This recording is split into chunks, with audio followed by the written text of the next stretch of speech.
E se a educação infantil não fosse só para preparar a criança para a próxima série, mas sim para viver a infância de verdade, com tudo que tem direito?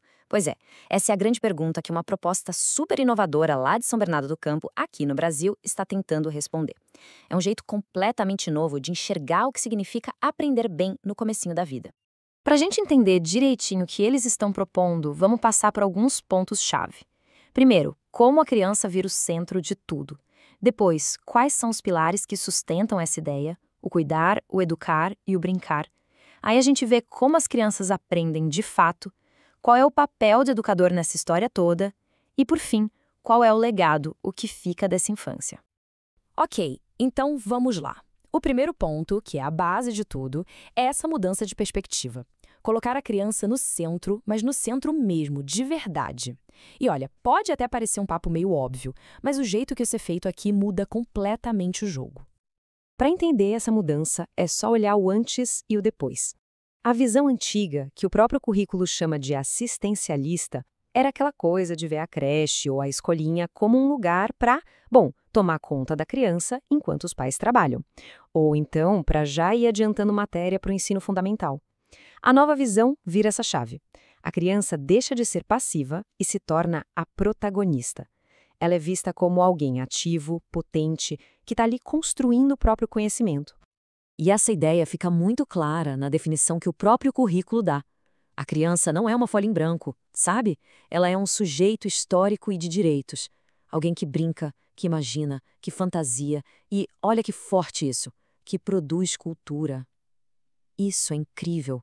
Significa que a criança é vista como alguém que cria, que participa ativamente do mundo, desde sempre.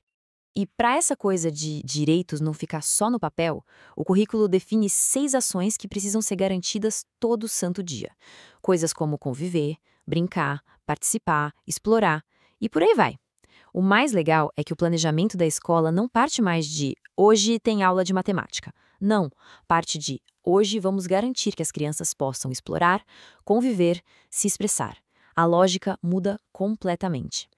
Beleza, mas como é que se sustenta tudo isso na prática, no dia a dia? É aí que entram os 3 pilares que são a base de todo esse trabalho. Vamos ver quais são?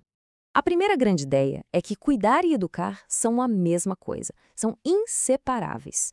E cuidar aqui não é só dar banho e comida, não. É cuidar do bem-estar emocional, é criar um laço de afeto. Pensa assim, a hora de trocar uma fralda, a hora do almoço, tudo isso vira um momento educativo, um momento de interação, de conversa. E aqui tem um ponto que é, fundamental. Tudo, absolutamente tudo, gira em torno de 2 eixos: interações e brincadeiras. O que isso quer dizer? Que o aprendizado não acontece com o professor lá na frente falando. Acontece nas relações, nas trocas entre as crianças, com os adultos, com o ambiente. E a brincadeira? Bom, a brincadeira deixa de ser a hora do recreio para ser a principal ferramenta de aprendizado. É brincando que a criança descobre o mundo. Então a gente já viu o porquê de tudo isso e os pilares. Agora a pergunta é, tá, mas e na prática? Como isso vira uma atividade no dia a dia das crianças? Vamos descobrir? A primeira coisa é, esquece aquela divisão de matérias. Não tem aulinha de português, de matemática, a aprendizagem é organizada em 5 campos de experiência. E o nome já diz tudo, né? A ideia é refletir como a criança vive o mundo de verdade. Então tem o campo do eu, o outro e o nós, para aprender sobre relações, tem o campo do corpo, gestos e movimentos, é um jeito de olhar para a criança como um todo, de forma integrada. E dentro de todas essas experiências, uma coisa ganha um destaque enorme: a natureza. O currículo defende que ter contato com o verde, com a terra, com os bichos, não é um luxo, é essencial para o desenvolvimento. É como diz ali na citação, né? Quanto mais a criança se conecta com a natureza, mais ela se sente parte dela e mais ela vai querer cuidar. Essa ideia é tão forte que eles usam uma expressão linda para isso: desemparedar a infância. É literalmente isso, derrubar as paredes da sala de aula. É entender que se aprende em todo lugar, no pátio, no jardim da escola, no bairro. O aprendizado não fica confinado em 4 paredes. Bom, se a visão sobre a criança e sobre como se aprende muda tanto assim, é claro que o papel do educador também tem que ser outro, né? E essa mudança é radical. Vamos dar uma olhada. A diferença é gritante. O professor deixa de ser aquele que passa a matéria, o dono do saber, sabe? Ele se torna um mediador. O trabalho dele não é dar a resposta pronta, mas sim preparar o ambiente, provocar a curiosidade com perguntas boas e, o mais importante, observar e registrar o que as crianças estão descobrindo sozinhas. E esse novo trabalho funciona como um ciclo que se repete sempre. Primeiro, o educador planeja uma experiência. Depois, ele observa com muita atenção como as crianças reagem. Aí, ele documenta isso, com fotos, anotações, vídeos. E, por último, ele para e reflete sobre tudo o que registrou. E é essa reflexão que vai guiar o próximo planejamento. É um ciclo que se alimenta do interesse da própria criança.